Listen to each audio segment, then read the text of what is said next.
저는 직장에서 한 25년간 두 대통령, 세 분 회장의 글을 쓰는 일을 했고요. 강원국입니다. 저는 초등학교 2학년 때 어머님이 돌아가셔서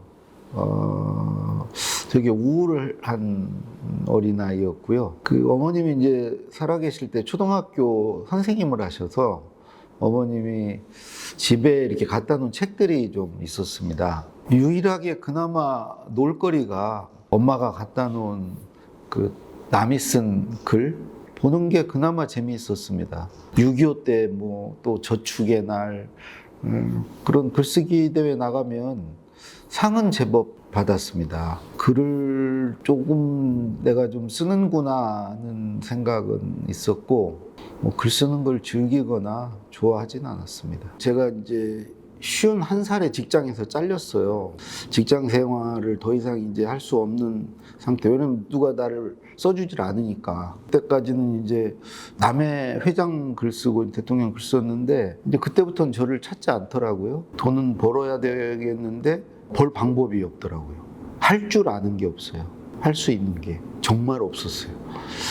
왜 이렇게 내가 아무것도 못하는 사람이지 생각해 보니까 50살까지 직장을 다니면서 살았는데 또 학교를 다니고 직장을 다녔는데 그런 일을 하는 데 있어서는 말하기 글쓰기를 잘할 필요가 없어요. 뭐만 잘하면 되냐? 읽기 듣기만 잘하면 됩니다. 학교 다닐 때건 직장 다닐 때건 상사의 말을 잘 듣고 또 상사의 생각을 잘 읽어서 시킨 걸 잘하면 돼요. 근데 직장을 나오면 읽기 듣기는 돈을 안 쳐줍니다. 말하기 쓰기를 해야 돈을 줘요. 결국은 직장을 나와서 나를 알리고 나를 팔려면 말하고 써야 돼요.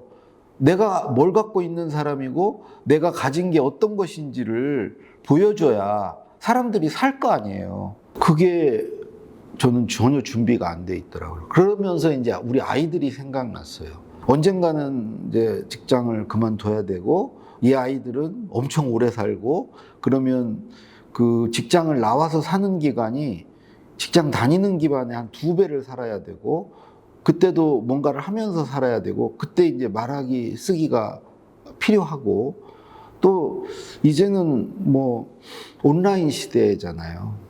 특히 온라인 시대는 더 저는 그 말하기 쓰기가 필요한 시대라고 생각합니다. 유일하게 그나마 글을 쓸 수 있는 시기가 초등학교 때입니다. 이 아이들이 정말 초등학교 때라도 이 친구들이 글 쓰고 말하고 이거를 좀 해서 이 글쓰기와 말하기는 일종의 절차 기억이거든요. 습관 기억이에요. 한번 몸에 익히면은 평생 안 잊습니다. 자전거 타기나 똑같습니다. 수영하기와 똑같아요. 그래서 초등학교 때 이거를 익혀놓으면 일단 써먹을 수 있는 기간도 길고 또 잘 익힐 수 있습니다.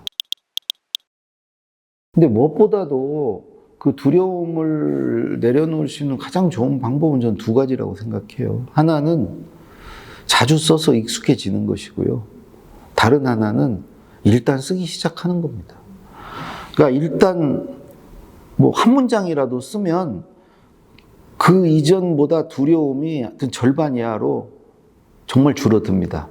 그러니까 사람들이 대부분 이제 쓰지 않은 상태에서 계속 그 두려움을 느끼고 그렇게 두렵기 때문에 쓰기 시작하지 못하고 그래서 거기에서 계속 맴돌기 때문에 그래서 계속 낯서니까 더 두렵고 사실은 막상 거기에 뛰어들면 물도 그렇잖아요. 물에 이렇게 볼 때는 공포감을 주고 그러지만 막상 또 물에 뛰어들면 물과 하나가 되면 그런 두려움이 확 줄거든요. 그래서 일단 글을 쓰기 시작하는 게 중요하다고 생각해요.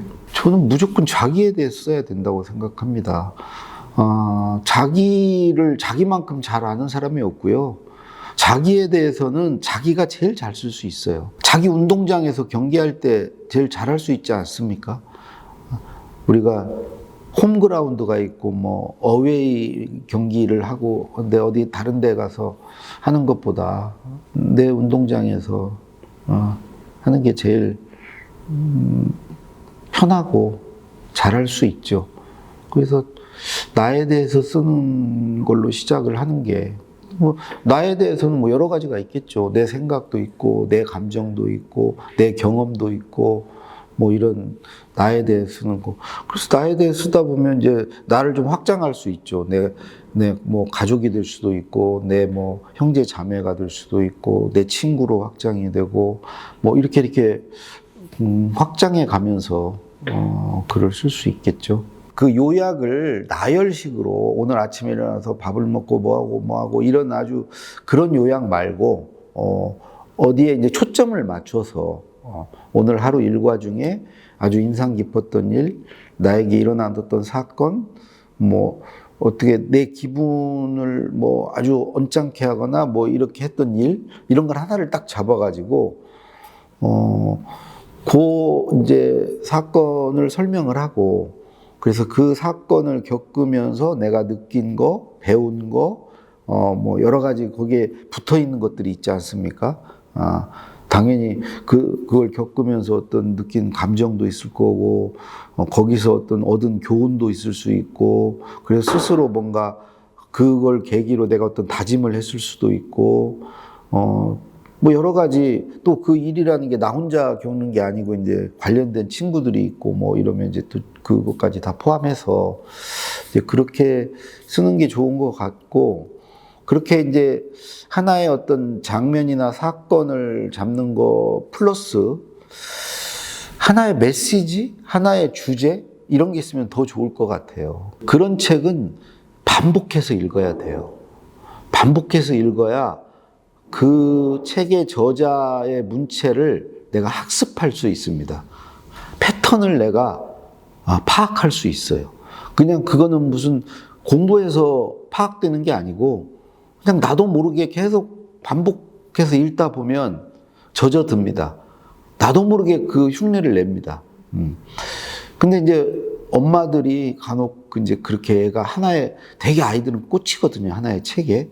그 책만 갖고 그냥 무슨 애착 인형 갖고 놀듯이 주구장창 그걸 읽는데, 저는 그거를 엄마들이 방해한다고 생각합니다. 그때가 이제 애가 그 책이 재밌고 이 책이 자기한테 막 소중하고 그렇다는 것은 그 책의 저자의 문체를 담고 싶고, 이 저자처럼 나도 쓰고 싶고, 나도 이런 책을 쓰고 싶다는 자기도 모르는 어떤 욕구, 욕망 같은 게 이제 자라나고 있는 건데, 그거를 그냥 싹을 잘라버리는 거죠. 생각해서 그러시는 건 이해는 되는데, 요즘에는요, 그냥 검색하고 찾아보면 돼요. 그러니까 내 머릿속에 다양한 걸 이렇게 넣을 필요 없습니다. 갖고 있을 필요 없어요. 필요할 때 찾을 수 있고요. 진짜 그 아이에게 필요한 것은 자기만의 어떤 문체입니다. 저학년 때는 일종의 이제 자기 이야기를 그냥 쓰는 이제 서사라던가 자기가 본 걸 그대로 이렇게 묘사하는 거. 그 다음에 좀 더 나가면 이제 고학년 때 가서 뭔가를 설명하는 거. 그리고 어떤 걸 서술하고 그 다음에 논증하고 하는 쪽으로 글의 장르도 이렇게 저는 나가야 된다. 예를 들자면 독서 감상문 이런 것도 고학년 때 이제 쓰고요. 그 감상문의 영역에 있는 게 저는 뭐 이런 거라고 생각합니다. 어떤 한 문장, 어떤 그 짧은 글에 대해서 자기 어떤 느낌, 감상을 쓰는 거. 그런 감상부터 시작해야죠. 한 줄 쓰기, 한 줄 평, 일종의 그런 감상. 그런 감상은 저학년 때 좀 해서 그런 걸 충분히 훈련한 후에 이제 독후감 같은 또 기행문 같은 그런 긴 호흡이 필요한 길게 써야 되는 그런 감상문을 쓸 수 있고, 그 학년이 필요한 어휘가 교과서에 다 있습니다. 그러니까 저는 이제 교과서 선생님들이, 교과서 만든 선생님들이 뭐 사역 과목 이런 과목도 그 학년에 맞춰서 이제 그 어휘를 구사하고 있거든요. 그래서 그때 이제 모르는 어휘는 바로바로 이제 온라인 국어사전을 찾아보고 그걸 정말 몸에 붙이는 게 저는 둘 다 해야 된다고 생각합니다. 실제로 둘 다 하고요. 저는 늘 A4 용지를 갖고 다녀요. 뭔가 아이디어를 내고, 그러니까 착상, 이게 발상, 이런 데는 무조건 A4 용지에 손으로 쓰는 게, 그것도 이제 자기가 좋아하는 펜이 있으면 더 좋습니다. 아끼는 펜, 애착하는 펜이 있으면 그걸 늘 갖고 다니면서, 이렇게 뭐 카페에 가거나 아니면 이런 어디 앉아서 뭔가 쓸 수 있는 공간에 가면 종이 내놓고 끄적끄적 낙서하듯이 이렇게 쓰는 거. 이게 왜 그러냐면, 일단 컴퓨터 앞에 앉으면, 자판 앞에 앉으면 뇌는요, 이걸 숙제로 생각해요. 그러니까 오히려 그런 상태에서는 아이디어가 안 떠오릅니다. 이런 거는 똑같아요. 자기가 바둑 둘 때보다 옆에서 훈수 둘 때가 훨씬 잘 보이고 잘 떠올라요. 그런데 이것은 이게 편집이 안 돼요. 이렇게 손으로 쓴 건. 그래서 어느 정도 이게 뭔가 아이디어를 충분히 이제 뽑았다 생각을 하면 그거를 쳐야 됩니다, 자판에.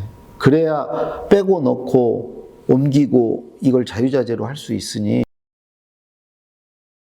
친구랑 둘이 짝을 맺어서 단짝 친구하고 A, B가 있다 그러면 이제 이 친구가 이 친구에게 자기가 이제 글로 쓰고 싶은 내용을 그냥 쓰지 않고 말을 해요. 그럼 B가 들은 내용을 글로 써요. 그리고 A에게 보여줘요.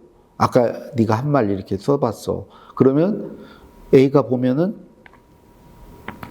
요 말은 네가 잘못 들었나 보다. 그리고 맞아. 이 얘기하긴 했는데 이런 뜻은 아니야. 또는 야, 내가 여기까지밖에 얘기 안 했는데 막상 네가 쓴 글을 보니까 또 이런 생각이 더 나네. 뭐 이렇게 해서 자기가 고치는 거죠. 그리고 또 역할을 바꿔서 이번에는 B가 A한테 말을 해요. 그럼 A가 듣고 써요. 그리고 B에게 보여줘요.